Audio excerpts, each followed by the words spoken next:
channel, and we're here with Matt Money, lighting up a nice cigar. I brought my supportive Jewel here, and we're just doing the first live stream ever. So I don't, not particularly good at this. This is brand new.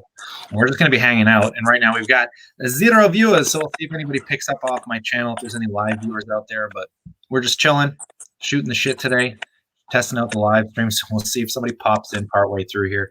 It'd be fun if we could add your channel to this too, but I don't know exactly how easy that is. But yeah, so me and Matt have been going on for a little while lately because we've just been mainly talking about the course that we're working on right now, and we're doing a few things on the back end, which we'll probably discuss a little bit more about later. But in the meantime, we're just going to be hanging out here. We're going to be talking about finance today. He's got his cigars going. I'm going to be using my Jewel. And it sounds like there's a siren going off there. Yeah, I don't know if it's me. Uh-oh. Is it a building siren? Someone's getting broken into already. Live stream's getting interesting. Yeah, live stream's getting wild. Can't edit that. Already. We got one whopping viewer that decided to stop by so far. Well, me and Matt are just hanging out. Matt's all the way in Trinidad. I'm all the way in Toronto, so damn, there's one hell of a connection. But yeah, like I was saying, that me and Matt have been talking all day. We've been working on a course online that hopefully will be launching in the next week. But we've been talking a lot about stocks, finance, anything else going on. Are you buying any stocks right now? Is there anything that you're interested in? The markets are pretty high, man. Market's pretty high, but I bought a lot in October. For me, in November timeframe, I racked up a pretty good credit card bill with my most recent trip. So I was hoping travel expense. Huh? Travel expense. Travel expense. So we were talking a lot about travel.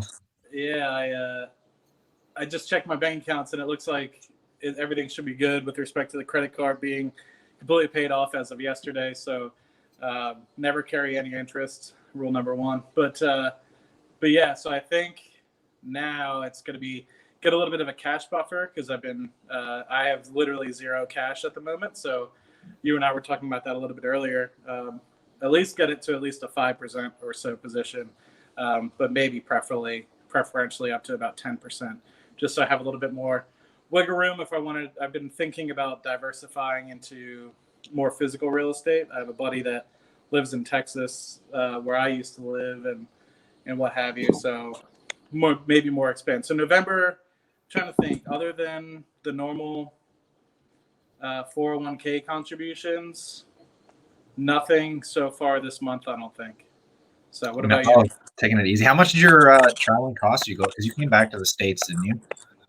Yeah, so I went back to the States, and it was expensive, man. I stayed at some pretty nice hotels, and not in Toronto. So I came to visit you in Toronto. That's when we got our deal going. And actually, believe it or not, it seemed like a lot longer ago, but I guess that was the 25th or something like that of October. And so I guess almost a month ago now. But so that we met up in October, stayed that night in Toronto, and then I went to Turks and Caicos. So that the flights to and from Turks and Caicos, then to Antigua, back to Trinidad were a pretty penny.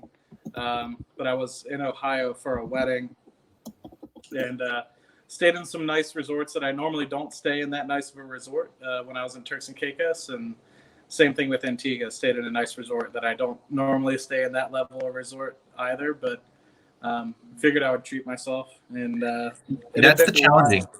What's That's that? the challenging part of traveling, man. Like I was just in Vegas, and it's always that big debate of how much is it worth spending on what.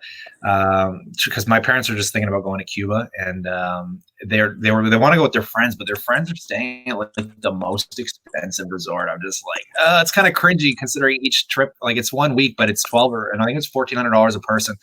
And I'm just looking at it. I'm like, yeah, but you could just stay at a cheaper resort for like $600 for the same week, as long as you're not going to be in the resort that much, and you can go visit them at their resort too, right? When me and my girlfriend went to Vegas, we were so cheap about it. We stayed at the largest non-gaming resort, and it was a trash hole. But we went and visited all the nice resorts, and everything was, and we did it so cheaply. It was great. Our whole trip cost us like $1,200. We did everything. Watched a ton of shows. Where'd you guys stay? It's called. Can I remember it off the top of my head right now? It's really close to the main strip. you literally just Google the largest in Vegas, it's the first one that comes up.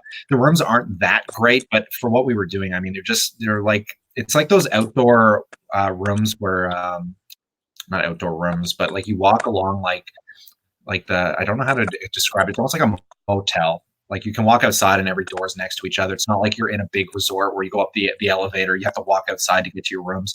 But for what we did, man, it was so cheap. And I just look at people that stay at these main resorts that pay these huge dollars. And it's like, I get treating yourself, but like, what are you doing? Like, are you just going to go and spend like 3 times as much just to stay at a nicer resort? Oh, Glenn's in here. We actually got somebody shooting a comment already. Matt, I'm aiming to make 350K passive income. At the moment, I'm making 143K passive.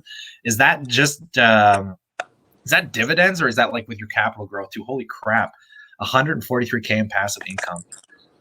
I have no idea how much I personally make because I never include the capital gains in my passive income. I only try and look at the actual payouts and dividends and stuff. But man, aiming to make three. How are you making 143K already in passive, man? That's wild, Glenn. That's crazy. That is absolutely. Who was that? I can't see the chat, so. Yeah, it just says his name's Glenn. I think actually I can pop it up here. By the way, this is the first live stream I've ever done, and I figured because me and Matt have been chatting all day working on this online website we're doing, I figured we'd just try and do a live stream while we're sitting here. But I can show this comment, so there we go. Wow. Yeah, so yeah, that's Glenn. What are you investing in? Is this just a stock portfolio? Is this real estate? Does this include just dividends, capital growth on top of that? Like, how are you pulling off 143K? I mean, you're crushing it, bro. Like, you might as well be throwing in some big real estate deals or something if you're pulling in that much. You're aiming to make 350. What do you do, man? What do you do? I think honestly, my passive income right now, if I include the YouTube kind of as passive income, I may be pulling in like $500 a month completely passively without really too much involvement. That's crazy, man. That's real good. That's not bad. You're pulling in a lot though, aren't you? What's your monthly income for passive? So from just stocks on average, if you were to even out the waves, it's about 930 just from dividends. And then I average about 100 to 120 to 150 a month US in YouTube income. And then more recently I have the Shopify stuff, but then you and I are doing some stuff that might end up helping out a little bit as well. Yeah, so we got 5 guys in here. For those of you that don't know me, Matt, if you don't know Matt anyways, he's done really well. He's managing about what your portfolio is over 300,000 US, isn't it? Yeah. So you're crushing it pretty good, mainly just driving it off your working income, building that up. But I just lost what I was talking about already. This is going to be a long stream, ladies and gentlemen, talking about finance on a Saturday. But we're bored hanging out. But yeah, no, me and Matt are working on a bunch of side projects right now. As I talk a lot on my channel about maybe getting involved in websites. So instead of buying a website because my time horizon is much longer, instead of dumping 100K and trying to raise money to buy like a cash flowing website, because usually the website rate of return is 2 to 3 years. I figure, well, I don't really have much going on, so I might as well start making websites. So me and Matt have kind of partnered up, and we've been designing a finance website to try and help newer investors on the Canadian side and the U.S. border. Matt's already got products that we're incorporating. Like you have a charting with iCloud that's absolutely amazing. I started utilizing it a bit, which tracks your portfolio passively. Hopefully this website we can get up and running soon, but we're not really here to try and promote that today. I'm kind of that's the first thing that I think this is the first time we've talked about it. Yeah, we're just hanging out Saturday, guys. If you got any questions? We got 4 of you in here watching. I mean, this is the first live stream ever. I'm surprised anybody's even in here, but we've been hanging out and talking for like the last hour. Like, man, we might as well just go live. Hang out, support the channel, chill, smoke your cigar. I'm just posting it to my community as well. So Holy world.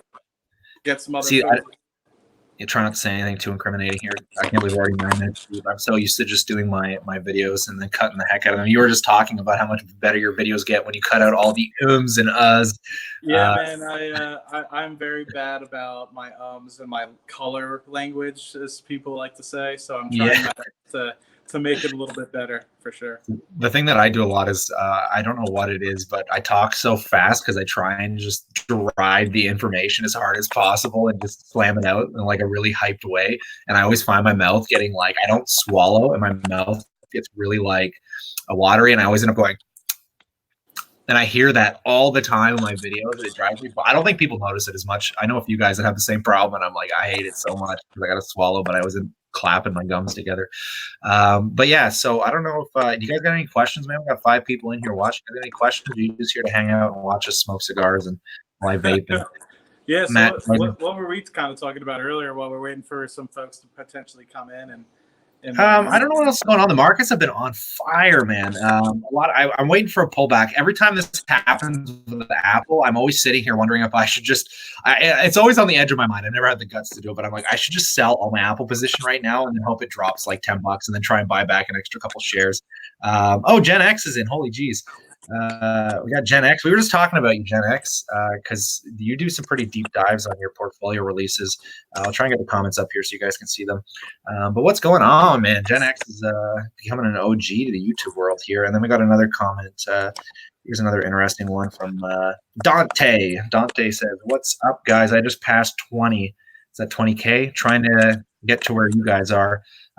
Well, if you're in the US, you're already doing pretty good because USDs are a baller. I'm trading in Canadian dollars, so you got to knock off an easy 20 or 30% for my Canadian." Oh yeah, I have a question for you, Mr. Kyle. I'm curious.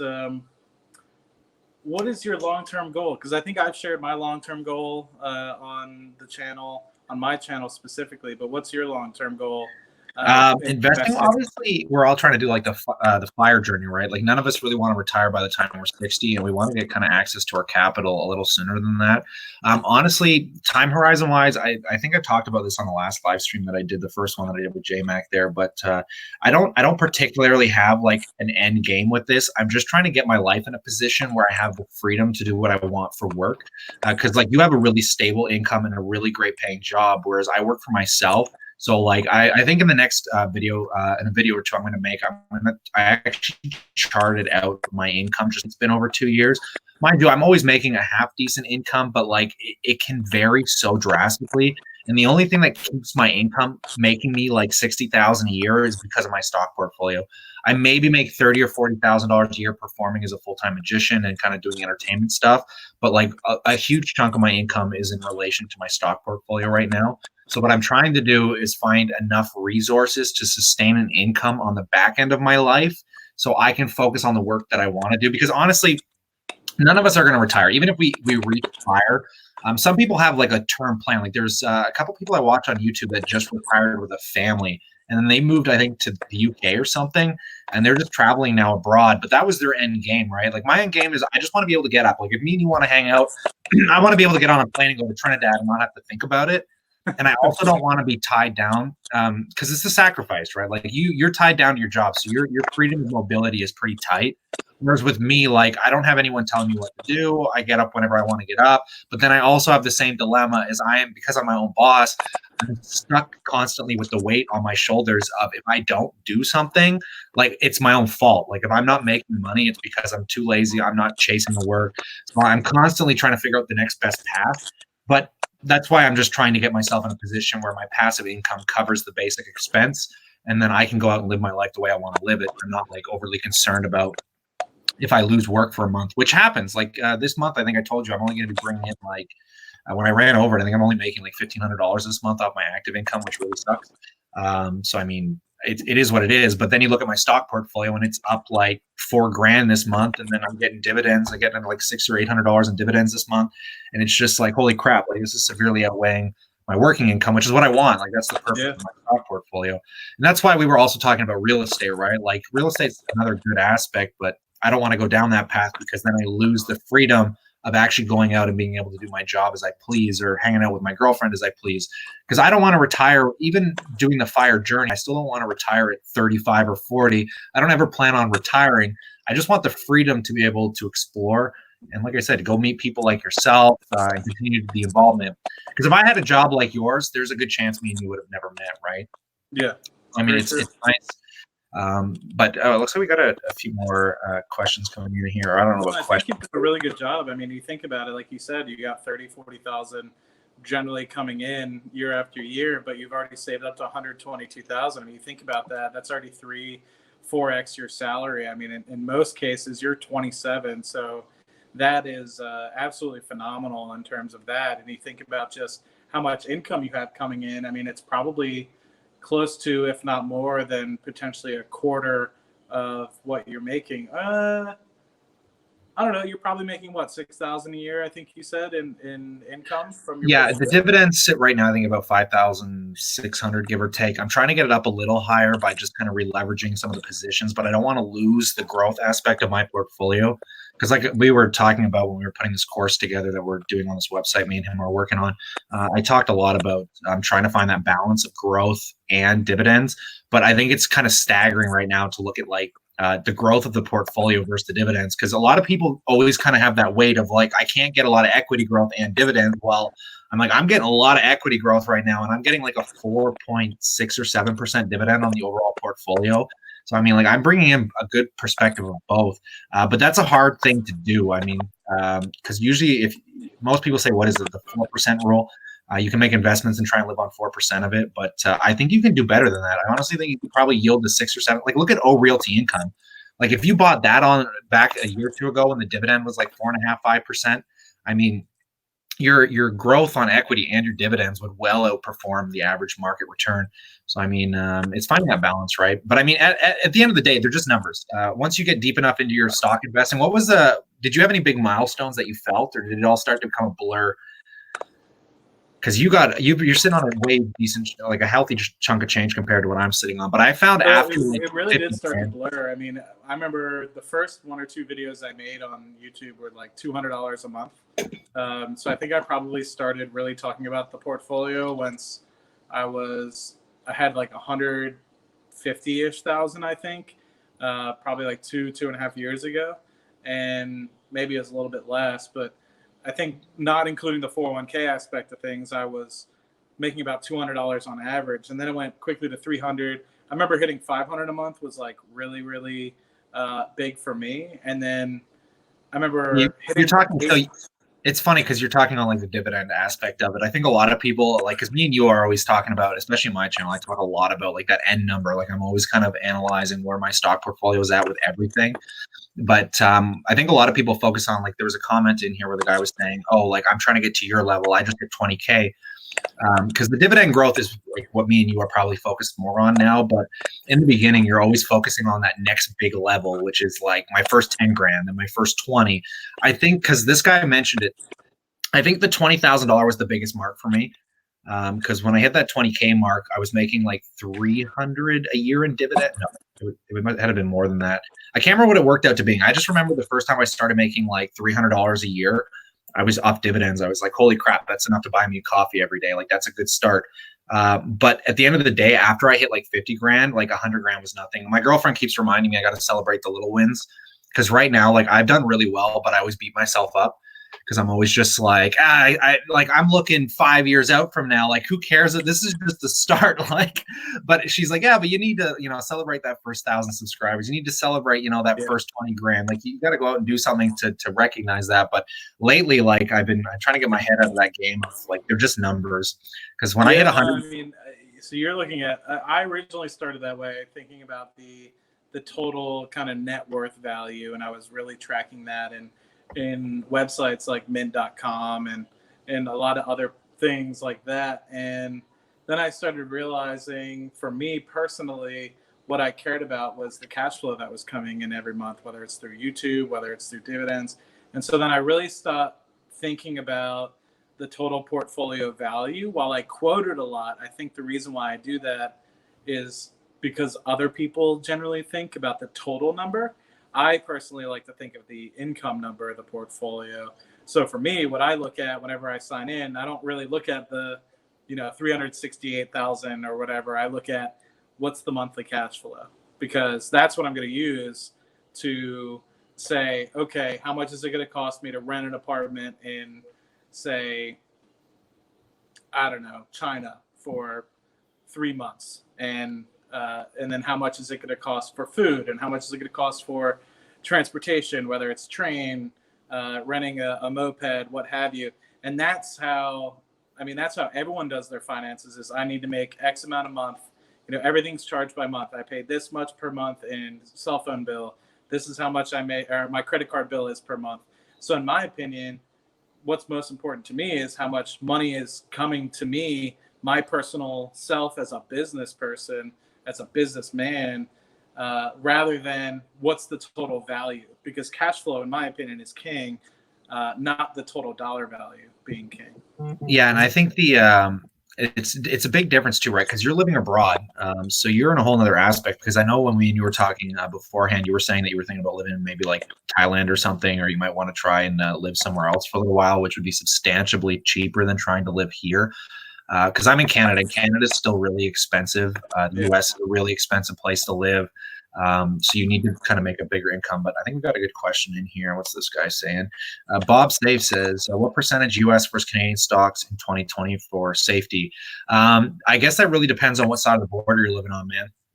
I do not like what's happened to Canada in the last 5-10 years because we've lost a lot of value in our currency, and I'm pretty weighted U.S. Like I think I'm 70% weighted U.S. right now or more.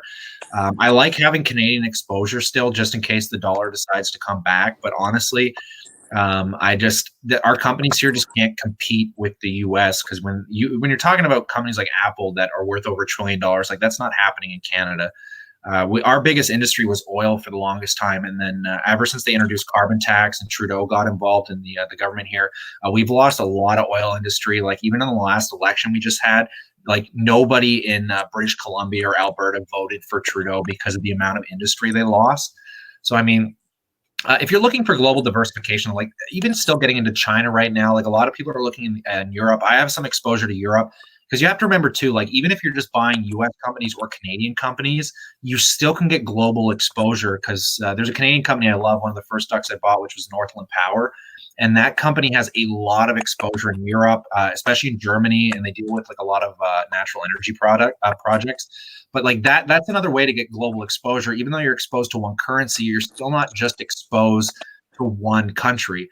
Because I remember, I think I was watching PPCN or somebody was talking about that, where they're saying like you can't always just focus on an individual country, because people keep thinking just because it says U.S. it's just a U.S. company, but most companies in the U.S. have global exposure these days. So I mean that's an easy way to diversify within your own country. But honestly, you do have, I think you have, how many Canadian positions do you have? Me, it's really small. I think the only one I used to own Suncor Energy, and then a lot of companies really started pulling out of Canadian oil sands. So I followed Warren Buffett into that one, and I wasn't upset about it. I broke even. I was collecting a dividend. But the one thing that I was somewhat upset about was the automatic franking tax that I got, or I don't know if it's called franking tax or not, but automatically 15% was kind of taken out immediately, which I was kind of upset about because as an investor, and Exxon does this as well with one of my positions. They'll automatically take out whatever the capital gains are. The withholding tax, man. Yeah, the withholding tax. And I'm like, I would rather have that withholding tax not be taken out and me pay it at the end of the year. So that way I can invest and get that dividend reinvestment into more shares. So Exxon does this for me. They take out the 15% capital gains or the dividend income tax from my portfolio, and I'm like, I don't care. I'm like, I will pay that at the end of the year. Just give me my money so it goes reinvested. Because now I think I get every quarter I get, I think it's like $50-$60 now from Exxon, which is phenomenal. I'm excited about that. But they take $15 or something like that, which could get me in like the whole share. But now I'm like 80% of a share, and I'm like, yeah, if you're buying over the border, I think the best advice, considering how exposed I am to like out of the country and I am experiencing like that withholding tax, is put it in a tax advantaged account. Because the way I went about it is just I try and focus on making sure that if I'm paying that 15% withholding tax, that's the only tax I'm paying.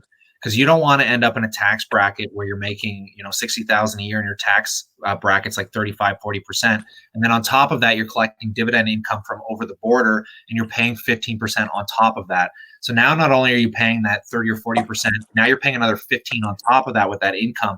So what I try to do is make sure all my U.S. dividend stocks, if I'm not looking just for capital growth, if I'm just capital growth with a company like Tesla, I don't care if it's in a tax advantaged account, because no matter what, I'm not collecting dividends on it. So I'm going to end up paying that withholding tax when I sell it, if I sell it at a profit. But yeah, I like collecting those dividends within a withholding just paying the withholding tax. So make sure if you're buying over the border, make sure you're only paying withholding tax. So use tax advantaged accounts. But I think we got I'm not reading too many of the questions here. Let's see what else we're missing out on. Here's one. Markets being so high, are you tempted to sell all your positions? No, absolutely not. We talked a lot about this actually when we were just discussing before we decided to go live here, was if a crash comes, because I'm in it for the long term. But this is the problem, right? Like if you're new to investing and you experience a downturn, it's a heck of a lot worse than if I experience a downturn, because I've already have more than like 50% capital gains built into my portfolio. So, I mean, if the markets drop 50%, I'm not actually losing any money I've contributed. So, I mean, it's weird how that makes you sleep better at night. I don't know. You can kind of touch base on that. We talked about this a lot. Yeah, I mean, I know from my perspective, it's not too dissimilar from yours. I'm going to turn on a light because the sun went down and golden hour is over. I was hoping. Yeah, my lighting on my camera is getting real screwed because I'm not. The laptop camera is like 720 here, and as soon as I lose my window light, I end up getting this really overexposed light coming in from my studio. I was really excited. I was like, "Oh man, golden hour! We're gonna stream." Your quality looks great. Your quality still looks better than mine. Maybe you should go out and show the guys. I won't make you go out on the porch because you're in Trinidad, man. I'm in Canada. We got so much snow this year. It sucks. It sucks. And, yeah, you can show people. Yeah, because not too bad. I wish. I don't know if I can pull it up on my phone because I can't exactly just. Yeah, so over towards that way, actually, about 10 miles is Venezuela, which is actually pretty crazy. Oh my god! And then there's a small river. This kind of just runs through one of the local nearby cities, but there's a lot more mountains than I thought when I first got here. I remember walking first into the apartment and coming out, and I was just like, holy crap, like there's a lot more. Because when I first came in to Trinidad, it was like 10 p.m. at night, and so I couldn't really see anything other than like the city that was lit up. I don't know if you guys can see this. This is a photo I sent Matt before we started talking, just because like that's the porch right now. There's probably a good few inches of snow out there. It's absolutely horrendous. I hate it. We've never had this much snow in Canada this early. It's been years since we've had this early snow. But just to finish up on that, so we don't kind of side tangent too much. Your thoughts on stock market crash? Should you be selling positions? No, for me, you and I talked about this. We had a really good discussion about this, obviously, just a couple minutes ago. But to cue these guys in that weren't privy to that yet. And they'll probably hear more about it a little bit later, hopefully. Some exciting stuff coming down the pipeline. But I was thinking, and it was kind of a stream of consciousness thing, but because me and you were 27 and 28, me being 28, I'm looking 20, 30 years down the road.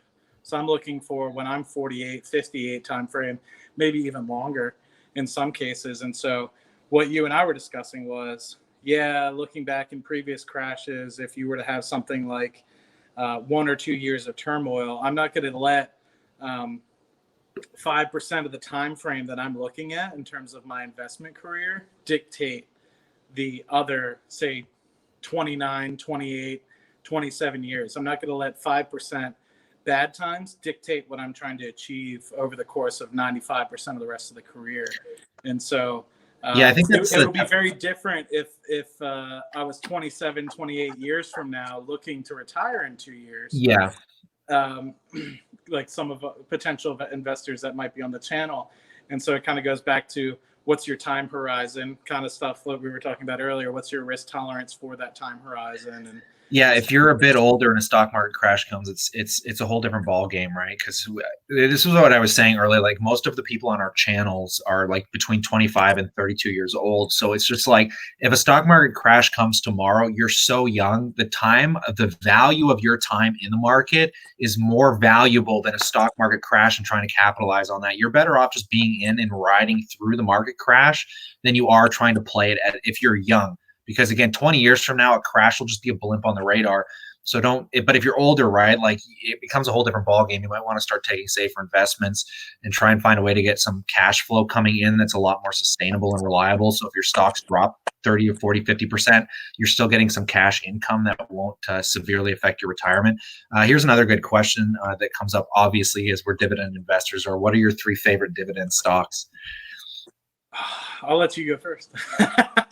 Well, I love all the dividend stocks. I love Apple. I love those guys. But if we're talking about yield right now, as me and you are clearly celebrating, is the Sin stocks. I can't get over the Sin stocks right now. Even if a market crash comes, I think a lot of the value's already come out of them, and they've kind of hit a bottom at this point. I could be wrong. Don't take my investment advice. I'm not a professional investment advisor, but I have loaded the boat on MO. I'm trying to stop myself because I want to buy more of it, to be honest, because I just think come back in like not even 3 years from now, I think this company could see like another 10 or 20% upside in a very short amount of time. And you're going to be getting that 7% yield right off the start. So even with withholding tax, like 15% withholding tax on a 7% yield still keeps me over 6%. Like it's a huge chunk of dividends, and the company's like sustainably reliable. I mean, me and you are both, I mean, I'm not, we talked about smoking because I used to smoke. Yeah. And I quit a long time ago. I think 2 years ago I quit. I stopped for a whole year and I had one cigar and I wanted to smoke again. So I started vaping because vaping is what I used to originally quit smoking. But I just get that industry. Like my mom smoked for years. I recently got her to quit. I loaded the boat for her. I bought her a lot of MO shares so she can get some money back. But when I don't know, it's hard to, the short-term perspective of thing, man, I love most of all my dividend stocks. I love my utilities. I love my tech stocks, even if it only pays 1.5%. But if we're talking short-term, definitely Sin stocks. If you can find me something better than a Sin stock right now, I'd be definitely interested. But with all this crazy market highs, I can't find much else to buy other than Sin stocks. But I don't know how much exposure I want because I got like 30% of my portfolio between like British American tobacco and MO right now. And I'm just sitting collecting dividends, waiting for that capital gain to start coming in. Yeah, maybe I'm too bullish, but yeah, I'm with you. I like Altria Group as well. I think the cash flow aspect of the business is really good. They're diversifying into companies like Kronos. They also have the wine business. So I'd echo the fact, hey, Maui, I want to go. I want to be like PPCE and man, collecting those Bank of Hawaii checks and going to Maui. But back on to Altria Group. I mean, they also invest in wine. They have cigars. They have smokeless products. They're having a really good partnership with Philip Morris as well. So unleashing heated products rather than burned products. So very curious where the future lies. And of course, they have their ownership in Juul, which I still think is, regardless of all the litigation that's currently potentially ongoing in the headlines, I think it's a good time to currently buy Altria Group as well. Yeah, you're picking them up on 50% discounts, but we were just talking about trying to value a company, right? Because the only time you'll ever really get rich in the stock market isn't by buying companies like Apple, even though Apple's been on a friggin' tear lately. So that statement holds kind of a little loosely, but at the same time, like as value investors, like you're looking for those stocks that are against the grade.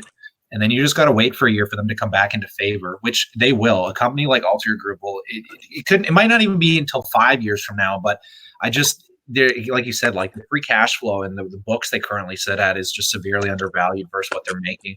So, I mean, and all the hate came from fake news, man. Fake news has been really beating up a lot of these companies because it was the illegal black market products that caused all those lung diseases. They know that for sure now. And a lot of the people that even did those interviews are pissed because they kind of manipulated their words. You can go on YouTube now and find those people from those news articles and those interviews that had those lung issues. And the one guy was vaping THC oil for an entire year. He had like anxiety and stuff, and he started vaping THC, did it for a year straight, like morning, noon, and night, and just destroyed his lungs because of that vitamin E acetate stuff. And he's even pissed because they manipulated his words so much, and he was just trying to get the word out about don't use these black market products because, you know, they're ruining my life. So, I mean, and it's funny too because I talk about this way too much, but I love MO's management team. Like they removed all the flavored products off the website, but you can still buy them in stores, and they only removed the flavored products nobody was buying. They kept menthol and mint, and it's just like those are like top selling. I don't know. I'm not too worried about it. People are gonna smoke. Drugs have been around forever.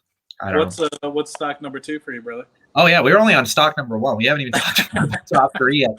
Um, I'm gonna have to go with, not that you should buy this because this is just my personal take, and I just love this company because it was one of the first stocks I ever bought, which is one that I was just talking about, which is Northland Power. Northland Power is a Canadian utility, and unfortunately, the solar companies have just not done well. But this company, with wind, offshore wind projects, and what they've done globally, has gave me like a really healthy rate of return. I think the rate of return on it is almost 15% a year, along with the dividends. I wish I could pull up a chart on it, but it's a bit of a smaller cap. It's a good, I think it's in a billion market cap area. It's a Canadian utility. But I love it. I bought it. It's paying out about a 5.5% dividend yield for me, or something like that. And I just love it. It's a monthly paid yield. I've held on to it for 5 years, seeing great returns. Compared to most of my dividend stocks, it's just one of the higher ones. And I like the fact that it's monthly, but it's not a REIT. But so that's number two. What's your second in your portfolio? I always go back to this one. I still think BHP is really up there with respect to it. I think they have a phenomenal management company, and they have a lot of exploration success with petroleum, as well as a lot of their other natural resources that they mine, whether it's copper, iron, all that stuff. And I picked it up at a really good price. My yield on cost at the moment is around 14 or so percent, and the yield I think is like 7%. And they actually have a very interesting dividend policy. It's not guaranteed like some companies where they'll say, I want to pay out, like Exxon, for example, 84 cents a share every quarter. What they'll do is they have a semi-annual payment, and they pay it out in March and September of every year. But what they do is they look at, is the company making money? One, which I think is highly important.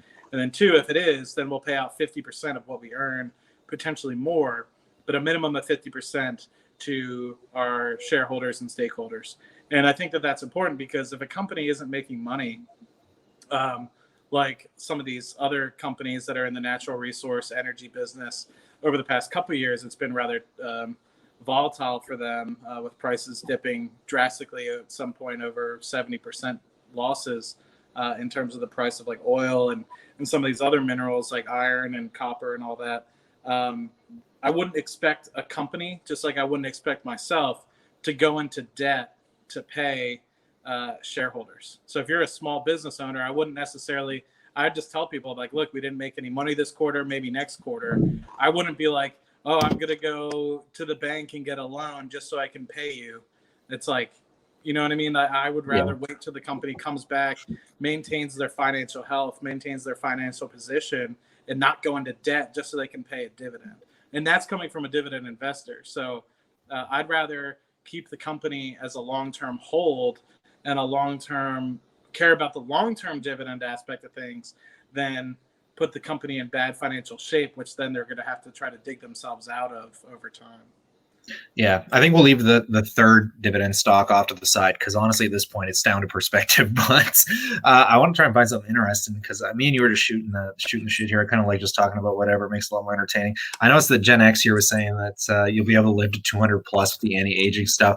Anti-aging, man, that's a whole other investment ball game here that people are trying to play. You got to remember, 100 years ago, the life expectancy was like 35 coming into the 1900s. Life expectancy is unbelievable right now. It's pretty much like it's over tripled in the last 100 years. But I don't know how long do you want to live for? I mean, I try and keep somewhat healthy. Like, I don't want to die tomorrow, but at the same time, like, oh man, I honestly can't imagine making it to like $1.20.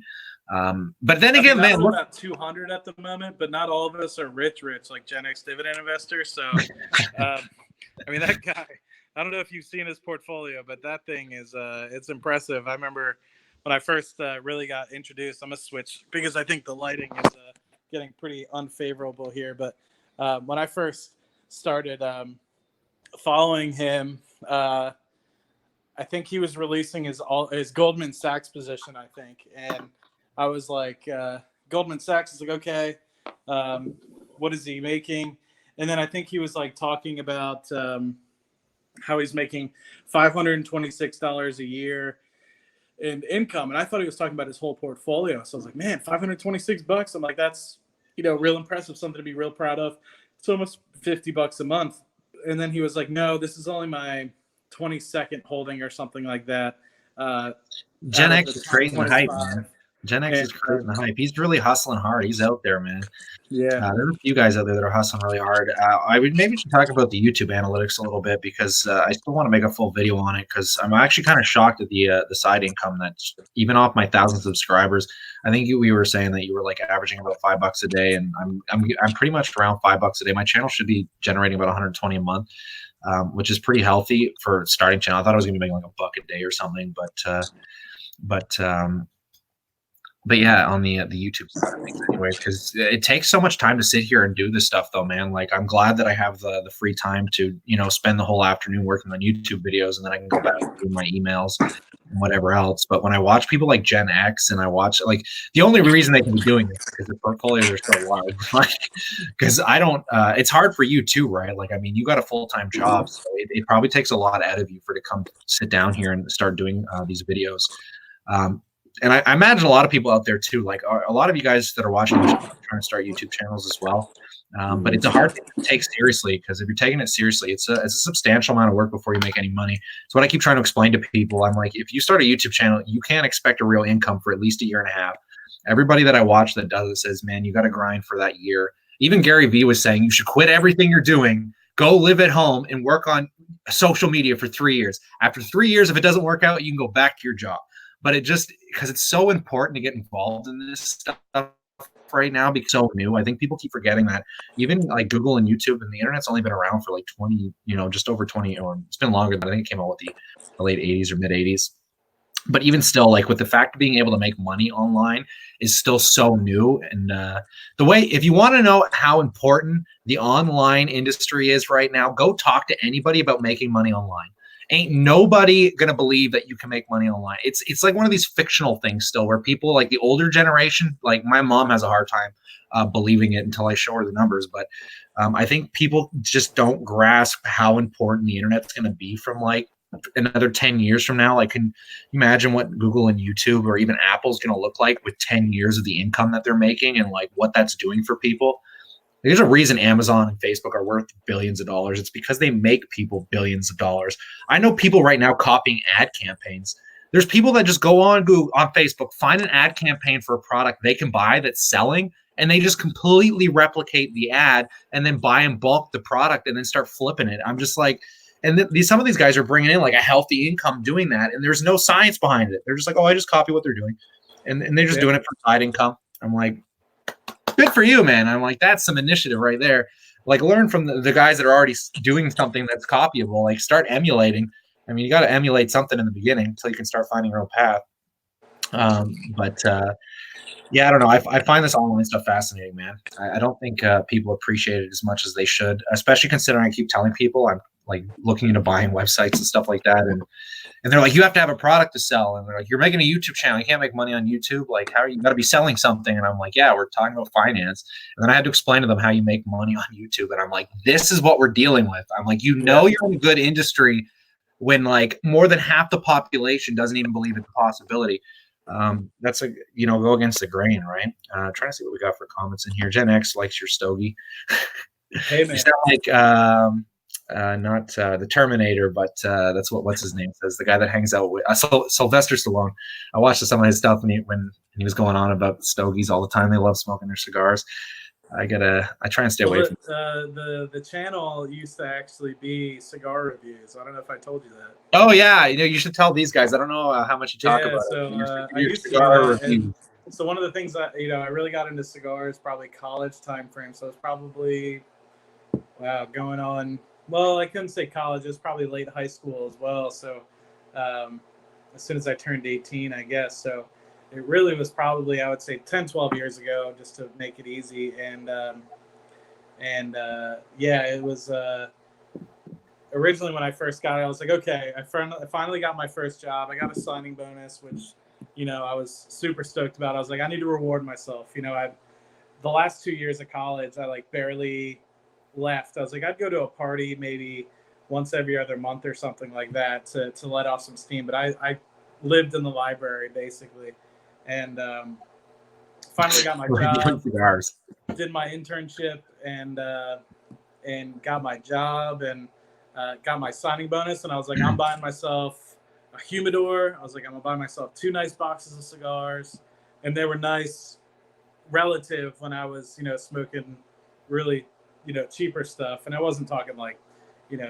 Phillies or Swisher Sweat. I mean, I was smoking, decent cigars, but I was like, I'm gonna buy something that is a little bit more mid-tier comparatively to what I was smoking before. And then I started making reviews, and so that at the same time I was starting to invest and stuff like that. And the reason why I stopped doing cigar reviews is because it was a little the community was a little strange. It was kind of all over the place. But I think what I liked cigars, but I think what I enjoyed doing is I made a video about investing. I forget what video was first, but I made a video about investing, and it got a lot more traction. And so the fact that I got a lot more traction, the community was really inspiring, and it was also something that had more to do with my long-term financial health and long-term goals. Gave me something to more so think about and documenting rather than specifically looking at one cigar and only doing cigar reviews. It seemed very repetitive, and while I liked it, I was more a fan of doing the investing videos. And so I think I privatized all the cigar videos, but yeah, have all the investing videos. I talked to you about this, but I never bring it up because it was one of the best ideas I ever had, and man, did I ever get shut down hard on it. So when marijuana was coming up to legalization, I have some pretty heavy stoner friends, and what I convinced them to do was start doing review videos of products. And what I wanted to do, because I just want to try and touch base on what this All Good is saying here, because she's just kind of asking about how somebody makes money online, and I'm going to try and give you the only directions you can really go on with making money online. It's nice that there's so many diversified levels of doing this, but at the end of the day, there's only really like a few main platforms for it, which is you're going to have to be selling some kind of product. Like a physical product, which is like Amazon FBA, or trying to actually kind of make your own product and then ship it yourself. The other option is Google AdSense. You can try and do AdSense money, where if you can start bringing in viewers to, say, a blog or a YouTube channel, you can use Google AdSense and just link it right up to it and then try and make some money on the viewers. And the only other really way of doing it is through affiliate marketing. But one of the things that I was trying to do that I was just talking about there, which I thought was like I thought this was going to be my $1 million idea. So leading up to legalization, I thought there was going to be a lot more I thought the regulations were going to be a lot looser than the government made them. So I built an entire website called Chronic Crate. And the idea behind this was just to simply, because people go out and usually the black market guys and my buddies, they'll go out and they'll spend $200 on whatever, right? They'll buy an ounce of weed or whatever they're doing.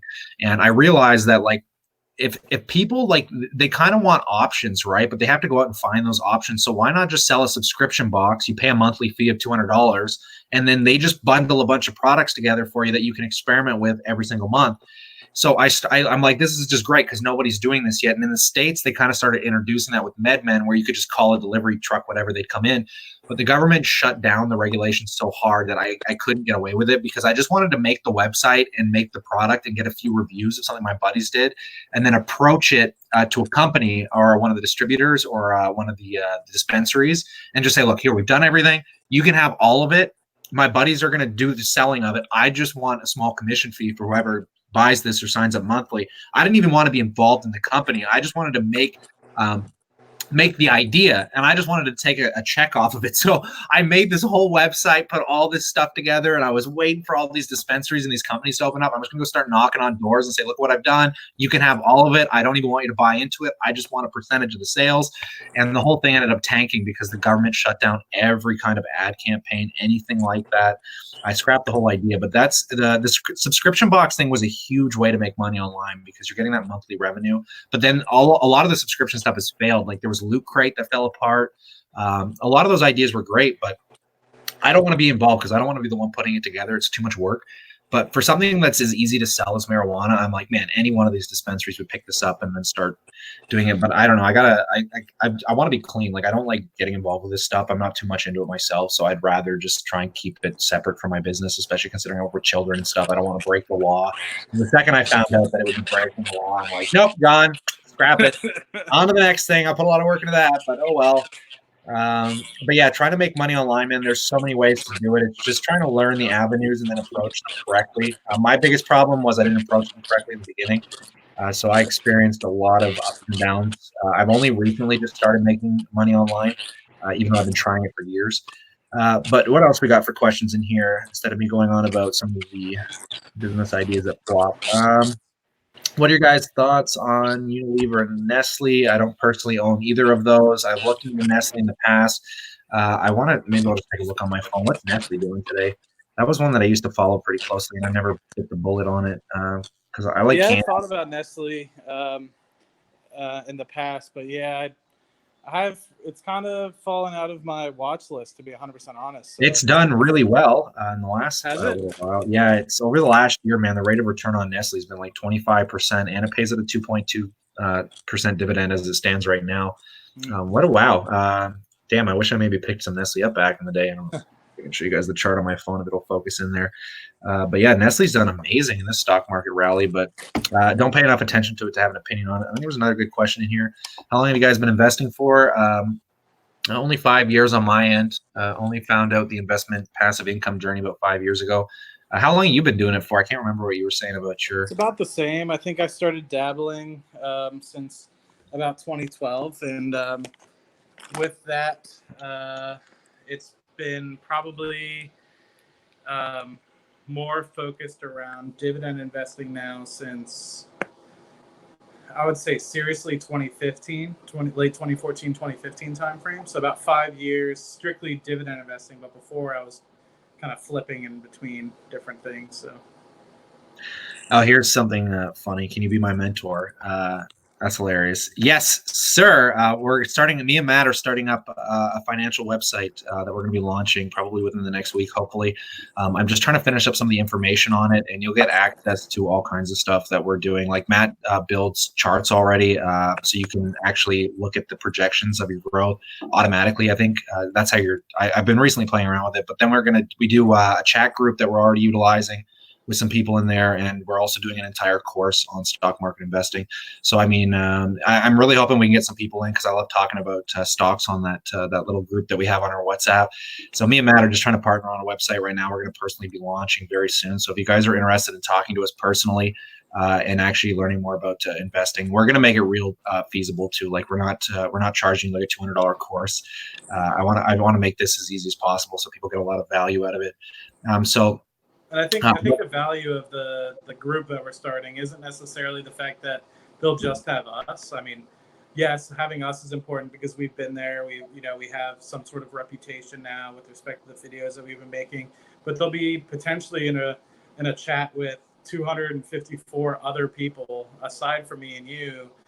Once it fills up, that or maybe even larger, depending on if we decide to change it to a different sort of platform, but that you could ask questions about. I mean, and you'll have access to, so-and-so from California that is having the same experience or what have you. So it's not just, you'll have our advice as well as potential to have others. And we might venture off into doing specific, more intimate sessions with respect to having 10 people in a class. And we've discussed that as well, but I'm going to tell you too much.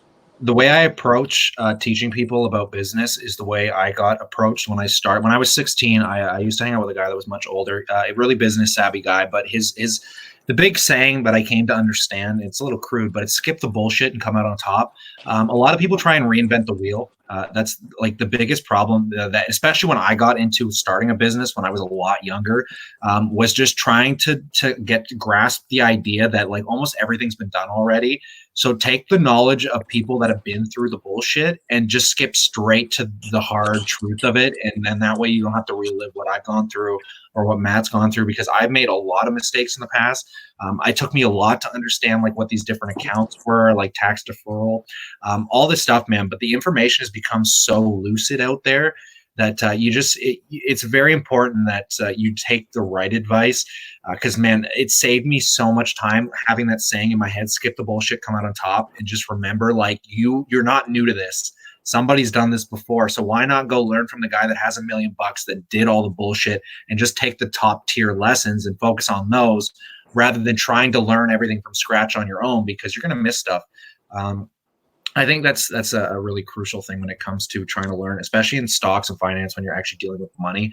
But yeah, I'll never forget that saying, man. My buddy used to say that all the time. He's like, why are you doing this? He's like, it's dumb. He's like, this guy's done this already. Why aren't you doing it like he's doing it? And then learn from that, and then try and kind of divulge your own system after it. But yeah, I don't know. Yeah, hopefully we get some actual interest in our the website that me and you are working on. But I have good faith in it. I'm really excited. Yeah, I mean, and the cool thing is, at least in a big percentage of my viewership is Canadian, and a lot of your viewership is American. So I feel like we'll have both perspectives in there. Yeah, so. We're trying to find the best of both worlds, right? Like I want to, because I'm Canadian side of it, which is a lot different than the US side, and half my viewers are Canadian as well. So we're trying to approach this in a manner where you have Matt on the US side of it with a really healthy portfolio, and then you got me on the Canadian side of it with a decent portfolio. So it's not like you're talking to these people with their M1 Finance accounts. Like, we're not just starting out here. We don't have a couple thousand of these accounts. We're managing six-figure accounts, and we're not doing this to brag or anything. It's just the fact that, we've done the bullshit. Like, we've been through it. We can show you what works, what your best tax advantages are, and just start, growing these accounts. But holy crap, man, I can't believe it's already, you're probably sitting at 6 o'clock. I'm here at 5 o'clock. I haven't even had lunch yet. We've been talking for so long, bro. I haven't even had lunch yet. I would rather be there smoking a cigar. I mean, when Matt came down to Toronto, smoked a cigar and had a big chat about a lot of the stuff we're talking about now, but now it's kind of coming into fruition. I love the online world, man. It's so nice connecting with people. I like the fact that Grant Cardone says that all the time too. He's like, my mom was this way 100%. Don't talk to strangers. Don't talk to strangers. Don't put your stuff out on the internet. When I started business, man, it was hate the banks, hide your cash. Don't put cash in the banks. Don't pay your tax. And then you find out like that advice is absolutely terrible. Worst advice someone will ever give you is hide your money. Don't show the government. Like, you'll never get ahead investing. You'll never get anywhere hiding money. I guarantee you'll make more money showing the government, and I can show you how to tax defer it so you don't pay any tax anyways. But it's just the leverage you get, and like having the exposure of meeting people. Like, you don't get that from listening to wrong people. But I remember Grant Cardone said that all the time. My mom used to freak when I started talking to randoms as a kid. As a kid, I get it though. Kids shouldn't be talking to randoms, but I love talking to anybody and everybody. I'm a pretty open book at this point. And you gotta have a judge of character. Obviously, can't be too ignorant about that either. What else we got going on here before we finish? How many folks we got in here? We've been floating between right now about 12 and 16 people. Nothing too crazy for my first live stream, but I appreciate you guys showing up. We just decided to do this as an off the cusp joke because it's Saturday. I don't have much going on, and I was just talking with Matt for an hour while we've been working on this website. And I just decided, let's just try a live stream, throw it up. People get a little bit more personal with the way we kind of deal. What's Money King Kibo? Basically, when you own stock, it's like running a business. Got to make sure the business is running well. I started off with a very little returns, but by next year, I'll have a good amount. Yeah, so the thing with buying stocks is I don't think you have to, once you've done your homework on them, they become pretty passive. I don't think you need to analyze them. I think we were talking about this too, like quarterly or monthly. Like, you can analyze your stocks almost bi-yearly to make sure that they're kind of keeping on track. But like, that's what Warren Buffett says too, right? Like, the point of buying stocks is to create passive income. I overanalyze my portfolio, but you don't really need to sit there and overanalyze once you bought them. And it's the equivalent of buying a business, right? I mean, you're buying shares in a business, so you're going to own the business, so don't let go of it. It's like owning a real estate. You're going to regret selling. That's the problem. I know someone that just sold Microsoft in the I think 139, 140 area, and I was just kind of like, why would you sell it? Like, why would you sell Microsoft? And they're just like, it's up so much, and it's like, yeah, but what are you going to buy? Like, now you have to go out and find another investment vehicle. Like, another 10 years from now, like you're going to get those dividends off Microsoft. You don't know where the stock's going to end up. Why would you sell it on like one of these big hype moments? That's not a good way of thinking about investing, guys. When you're buying these companies, you got to think long term here. Unless you're buying speculative. If you're buying it for a swing trade or a day trade, I mean, that's your prerogative. But I always see people trying to sell out at these tops, and I'm like, it's a risk, man, because you still got to go find another investment vehicle for that money, and I don't think you're going to find something better than that over the next 10 or 15 years. Austin, thanks so much. All good. You've been sticking around. You've been a strong supporter here. Awesome live stream. Strong. Thanks, man. Thanks so much. We got one of the boomers in here. I wonder where I don't want to ask too many personal questions because I'd love to get to know these guys a little bit better. But I'm not going to ask you where you're from or how long you've been investing for. I'll keep that pretty personal. I don't know how much you want revealed. I find some people are pretty quiet about some of their personal information. But I'm an open book, guys. Ask me about what I work, what I make. Everything's public on my YouTube channel, so come check it out if you guys are more interested. Like I said, at the end of this month, I'm very excited to see what the performance chart looks like on my stocks, and I also want to show you how shitty my income is. That's why I'm focusing on YouTube and online businesses, because I don't make crazy money, guys. I think in my last video I said I don't think I've ever made more than 40,000 a year, discluding my stock portfolio. Like I said, if you include my stock portfolio, I'm making a lot more money. But if you just include working income, it sucks. How much do you make? Just so these guys know, how much do you make off your job? Because I think you touched base on this before. Because you're bringing in about 6 figures a year, right? Yeah, somewhere between 100 to 200,000 US. Yeah, so Matt's the real deal here, guys. Matt's the real deal. So once we get this course up and running, you guys should come chat with us, come hang out. I'd love to get to know everyone a little bit better, maybe help you guys out on your way. But yeah, Matt's the real deal when it comes to making real money, man. That's why it's called Matt Money, bro. Guys bringing in that guy's making. So it's actually funny. So I finally started. I'm not embarrassed. Well, I was never embarrassed about my YouTube channel, but I think what ended up happening was a lot of people would kind of just be nice when I would bring it up, because at first I was making like $50 a month and whatnot, and I think folks were kind of like, okay, cool, like you have a YouTube channel, whatever. And now that it's actually making a little bit of money, and I'm in a different country, and they don't really have YouTubers in Trinidad, and I've talked to a couple people, and I forget what it was. Is when I started doing the WhatsApp groups about 2 months ago or whatever. I changed my name to, in both my phones to Matt Money, and so everyone in the office started calling me Matt Money, and then they were like, "Oh, I heard you do YouTube. Like, what's your name?" And I'm like, "It's Matt Money," and they were like, "Oh," and they like finally are now able to put like 2 and 2 together, and it's kind of fun. It's a little bit more fun now to show something because it's a little bit more successful. Yeah, that's the problem I've been having, man. Like I told you, I try and keep my entire life separate. I do not like merging my lives too much, and I've been trying to find a way to make this work. Because when I perform magic and I do like my full-time gig, I never talk about investing, and I try not to merge it on this channel. But it'd probably do a little better. I know there's Andre Drake. I hope I didn't misquote his name, but he's another magician that does a really good YouTube channel on finance. But for some reason, in my own head, I like keeping everything as divided as possible, and I don't tell anybody. Most of my friends don't even know I run this channel. I only recently just told one of my better friends that I'm running a YouTube channel on finance.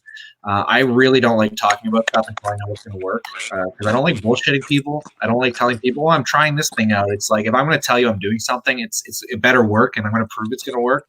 Because I just don't like bullshitting. Because there's a lot of people out there that get into new things and they're so excited and hyped, and they're telling everybody and their grandmother. And I'm like, the only person that really knows I've been doing finance videos and really heavily taking on websites is basically my girlfriend and my parents. Other than that, when I'm out in the world. But what I'm trying to do is work with you and get this to a professional level where I feel comfortable, and then I can start promoting it at my jobs and say, look, I do finance on the side. But it's hard to be more than one thing, man. Like if you're a magician, if you're a performer, you're not going to go on stage as a comedian or a performer and start talking about stocks. Like it's a tough thing to merge together. And like I said, it's so weird to me. But the funnest thing about my job that I enjoy the most, though, as a magician, guys, is just talking to people. You would be so flabbered by some of the people I work for. I've gotten to work for, like, I was just at the Toronto Trade Commission when I was working for TD, like all the high up TDs that deal with investment advising and stuff. I got to work for the Canadian Revenue Agency, the tax guys that specifically deal with the tax dollars in all of Ontario. I met all of the municipal finance officers in Ontario, and to have the knowledge I have, it's so much fun to sit down and like actually be able to talk to these people on their level. And it's also fun talking to a lot of wealthy people, man. I work for some people that are worth millions, and because I understand, I've got the lingo down, like you can actually have a conversation with them and they kind of get engaged. But I don't tell them I'm running YouTube channels and talking about finance.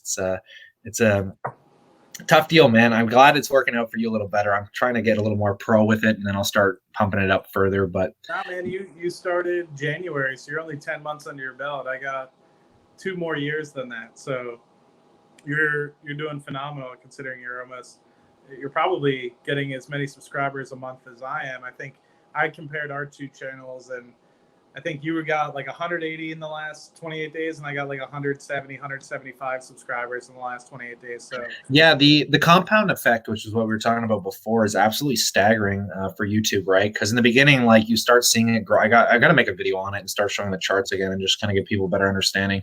Because the subscriber growth on my channel is starting to really do really well. But hopefully, when I start getting out there more and I actually start interacting in the real world, which like I said, I'm starting to break into, but I'm always hesitant because of like just the people. Like, it's weird because when nobody knows who you are when you're doing this, it's a lot more comforting. But my girlfriend's cousin is going to school for finance, and he added me to this channel because I told him about it. And now I'm realizing like a lot of people I personalize with, I'm really jabby on my advice sometimes. And I don't like personally like investment advising as a career. Just because you get so many limitations on it. I'd rather just do this is just entertainment, but so I can say whatever I want. I'd rather be able to say whatever I want than have the government kind of put strap ties on me and say, you can't do this, you can't say that. If you're running a YouTube channel, like you can't say certain things. If you follow any like professional advisors, like I follow so many, there's Edward Jones is one that I follow. I follow StockTwits. There's a few professional big like investment firms that I get their emails from. And when you read them and watch their YouTube videos, they're so legally correct. They have to write a whole script. They have to be so careful about everything. I kind of like the Grant Cardone aspect of things, which is just like, say whatever and hope there's no real recourse after the fact. Here's a guy that's only we'll finish up here though soon, man. I gotta go eat some food here. I'm starting to burn out. I've only been investing for 2 years. I lost money, but I also gained money. Yeah, you're still new to this, man. 2 years. If you pick the right investment platforms, just sit and wait and hold long and hope for the best here. Because I show my accounts, man. I didn't make money for the first 2 years I was investing. In fact, my portfolio dropped 40% in the first year of me investing. I lost 40% of my asset value pretty fast. But you got to remember, dude, that was back in the day where you probably I think you said you were managing. I don't know if it was you or somebody else, but yeah, if you've only got like 10 or 20K, like don't worry too much about it, man. If you're still new to this game, because you won't really experience capital gains until you're like 5-10 years deep, because that's when you really start feeling the dividends. Because 5 years of even collecting dividends. I think you did a really good video about that, where you kind of walked through your whole timeline and how you did really well, and then it kind of dropped to 40%, and then how it came back. But then you also talked about, well, I also talk a lot about folks with inconsistent strategies. And when they combine them, they lose efficiency. And you said it really good in the video that we just recorded probably about an hour or two ago, where the more you handle the money, the more you're going to lose. Or you said it really well. Yeah, that's what Warren Buffett says, isn't it? The more you handle the bar of soap, the more you're going to lose. So yeah. I was talking to some other guy about this because I'm going to do another video on my mom's portfolio because her portfolio is doing incredible right now. And I think another guy told me, he's like, yeah, I manage my friend's portfolio and it's doing better than mine too. And he's like, and I think it's just because we overmanage our portfolios. But I'm just trying to get my portfolio in a place where I can start looking forward because I'm just trying to figure out exactly where I want it with what I have. And then that way I can start looking into new positions. Because the problem I had is I bought Starbucks and I bought MMM. And I was trying to have fun with my YouTube channel by letting some of these guys like pick my investments. But the problem is like I can't scale them fast enough. And I just don't like having investments that are only 1,000 or a couple thousand deep in my portfolio because it just doesn't make any strides. Like I could watch it if it goes up like 100% in the next like couple of years, like I'm only looking at a couple $1,000, which isn't like, I'm not trying to brag here again, but it's just the fact that once you start scaling your portfolio, like a couple $1,000 just doesn't move enough to make it worth my time. So I need to scale the position somewhere between 5 to 10,000 because that way if it goes up, 10% in a year, at least I'm bringing in, 500, $1,000, then it starts becoming worth my time. So when I'm looking at buying stocks, I try and find scale. So I try and keep my positions very minute. I'll pick a couple positions and then try and get them to scale and then move on. And then I can focus on building new positions. That's the biggest problem I'm having right now is like I want diversification, but I don't want it at the risk of having again, I guess you could make 10% on, 20 stocks like a lot of people do on M1 Finance, but I don't know. I just don't find it appealing. I'd rather own $10,000. I'd rather have a $50,000 portfolio with 10,000 divided between 5 companies than, have, 10,000 divided between 50 companies. If I'm going to do that, I might as well buy an index fund, which I started to anyways. But yeah, I hope I'm not lagging on here too much and boring these guys. What's this one here? I'm glad you guys have come in though. We're starting to lose a few viewers. It's been a while. That's the same question. I don't want to burn anybody out, so I think we'll finish up the stream here if you want. And I'm gonna go have some late lunch. Been an interesting Saturday though. I'm glad you stuck around, hung out. Thanks for everybody that's been joining us here. You got anything else you want to say? No, I mean, I'm trying to think if I might continue. Trying to think if I'm going to take the party to my channel or not. I don't know if I will. I think we've recorded enough material today. You want to go? We could go live on your channel. That'd be hilarious. But I think we're going to end up with a lot of the same subscribers here, which would be absolutely hilarious. But yeah, I was the just only thing I wanted to say was thanks for having me on your channel. And of course, I hope that some of the folks came here from my channel and are new to your channel, and hopefully they subscribe. I think I posted on. And as same for you. I mean, I'm sure you, of the 1,000, 1,100, or almost 1,200 people that you have following me don't know anything about me, and hopefully check my channel out. But hoping that a lot of people saw my post on my YouTube and came on over for you. But other than that, I mean, really looking forward to when we actually can get some of this material out that you and I have been working on. So. Yeah, and start maybe documenting what it's like building online websites. I think a lot of people are interested in that still too, right? Trying to diversify beyond YouTube. And just on that note, we just lost a bunch of subscribers. So I'll say bye to everybody here. We'll finish up in an hour and 10 minutes so we don't drag on too much. And hopefully we can find another time where we're a little more lively, a little bit more better lighting.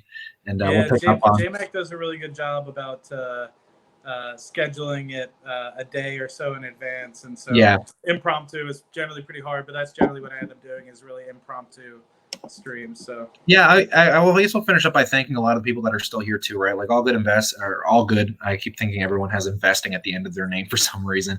But yeah, thanks so much for sticking around on the Saturday. I know talking about finance on a Saturday is not everybody's cup of tea, but I rather enjoy it personally.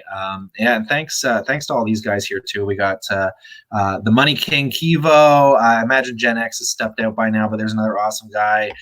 We got Jaden Craig in here. Thanks for popping by the live stream. First one we've ever done on this channel. We got a few other guys in here as well. So yeah, thanks so much, man. I'll catch you off the live stream. So everyone stay cool, stay awesome. I look forward to chatting you real soon. Amen. Have a good one.